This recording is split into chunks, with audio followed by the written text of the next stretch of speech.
ಶ್ರೀ ಸತ್ತುಪಾಸಿಯೇ ನಮಃ. ಶ್ರೀ ಗುರುಗೀತ. ಶ್ರೀ ಗುರು ಪರಮಾತ್ಮ ಸಾಕ್ಷಾತ್ ಗಂಗಾ ತರಂಗ ಕಾಶಿ ವಿಶ್ವೇಶ್ವರ. ಶ್ಲೋಕ 37.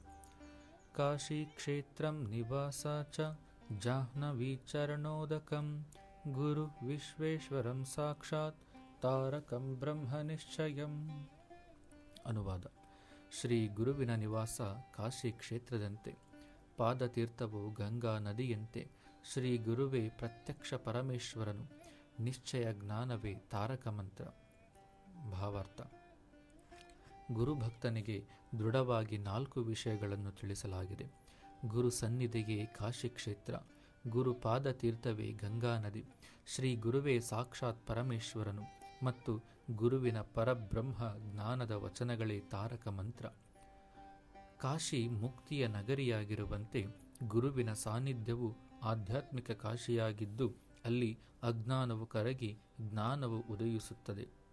ಅವರ ಪವಿತ್ರ ಚರಣಾಮೃತವು ಗಂಗೆಯಷ್ಟೇ ಪವಿತ್ರವಾಗಿದ್ದು, ಅಸಂಖ್ಯಾತ ಜನ್ಮಗಳ ಕಲ್ಮಶಗಳನ್ನು ತೊಳೆಯುತ್ತದೆ.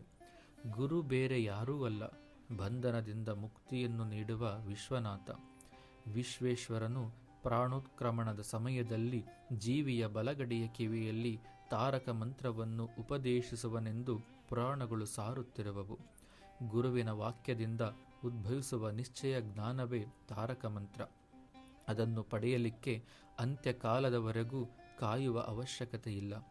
ಗುರುವಿನ ಕಂಠದಿಂದ ಬಂದು ಒಂದೊಂದು ಅಕ್ಷರವೂ ಭಾವವು ಉಸಿರು ನಿಶ್ಚಯ ಜ್ಞಾನದ ಉಪದೇಶ ನೀಡುವುದು. ಹಾಗಾಗಿ ಶ್ರೀ ಗುರುದೇವರಿಗೆ ಸೇವೆ ಸಲ್ಲಿಸುವುದು ಮತ್ತು ಶರಣಾಗುವುದೆಂದರೆ ಕಾಶಿವಾಸ, ಗಂಗೆಯಲ್ಲಿ ಸ್ನಾನ ಮಾಡಿ ಶಿವನ ಅಂತಿಮ ಅನುಗ್ರಹವಾದ ತಾರಕ ಮಂತ್ರ ಪಡೆದಂತೆ.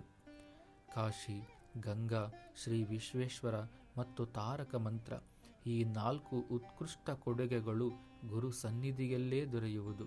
ಶ್ರೀ ಗುರುವು ಪರಮೇಶ್ವರನೇ ಎನ್ನುವ ವಿಷಯವನ್ನು ಸಂಪೂರ್ಣ ಸಾದೃಶ್ಯದಿಂದ ಪರಮೇಶ್ವರನು ಹೇಳುತ್ತಿರುವನು.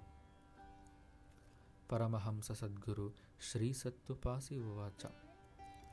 ಈ ದೇಹವನ್ನು ಧರಿಸಿಕೊಂಡು ಆ ಸ್ವಸ್ವರೂಪವೇ ಅಪಾರವಾದದ್ದನ್ನು, ಅಸಾಧ್ಯವಾದದ್ದನ್ನು, ಅಪರಿಮಿತವಾದದ್ದನ್ನು ಮಾಡುತ್ತಿರುತ್ತದೆ. ಎಲ್ಲರಿಗೂ ಅಭಯವನ್ನು ನೀಡುತ್ತಿರುತ್ತದೆ. ಇದರಲ್ಲಿಯೇ ಸ್ವಸ್ವರೂಪವು ಅಡಗಿದೆ. ಮುದ್ರೂಪವಾದ ಆ ಸ್ವಸ್ವರೂಪವನ್ನು ನಮಸ್ಕರಿಸುವುದರಿಂದ, ಗುರುತಿಸುವುದರಿಂದ, ಪ್ರಾರ್ಥನೆ ಮಾಡುವುದರಿಂದ ಆ ಸ್ವಸ್ವರೂಪವು ಅನುಗ್ರಹ ಮಾಡುತ್ತದೆ. ಈ ದೇಹದಲ್ಲಿ ಅದು ಪ್ರಕಟವಾಗಿ ಬಿಟ್ಟಿದೆ. ದೇಹವು ಕಾಣುತ್ತಿದೆ. ಒಳಗಡೆ ಮುದ್ರೂಪವು ಸೂಕ್ಷ್ಮಾತಿ ಸೂಕ್ಷ್ಮವಾಗಿರುತ್ತದೆ. ನೀರು ಕಣ್ಣಿಗೆ ಕಾಣಿಸುತ್ತದೆ, ಆದರೆ ನೀರಿನ ಅಂಶವು ಆವಿಯಾಗಿ ಕಣ್ಣಿಗೆ ಕಾಣದಂತಾಗುತ್ತದೆ. ಆವಿ ಆಕಾಶವನ್ನು ಸೇರುವಂತೆಯೇ ಇದು ದೇಹದೊಳಗೆ ಅಗೋಚರವಾದ ಶಕ್ತಿಯೂ ಇದೆ. ಇಂದ್ರಿಯಗಳ ಮೂಲಕ ಅದು ಏನನ್ನು ಹೇಳುತ್ತಿದೆಯೋ ಅದು ಮೈಕಿನಲ್ಲಿ ಹೇಳಿದಂತೆ. ಅಥವಾ ಈ ಶರೀರವು ಒಂದು ಹಾರ್ಮೋನಿಯಂ ಪೆಟ್ಟಿಗೆ ಇದ್ದಂತೆ. ವಾದ್ಯವನ್ನು ನುಡಿಸುವಾತನು ಯಾವ ಮನೆಯನ್ನು ಒತ್ತಿದರೆ ಅದಕ್ಕೆ ಅನುಸಾರವಾಗಿ ವಿವಿಧ ರೀತಿಯ ಧ್ವನಿ ಹೊರಹೊಮ್ಮುವುದೋ, ಅದೇ ರೀತಿಯಲ್ಲಿ ಅಗೋಚರವಾದ ಚೈತನ್ಯವು ಏನನ್ನು ತಿಳಿಸಬೇಕೋ ಅದನ್ನು ಇಂದ್ರಿಯಗಳ ಮೂಲಕ ನುಡಿಯುತ್ತದೆ. ಸ್ವಾನುಭವ ಸಾರ, ಪುಟ 90.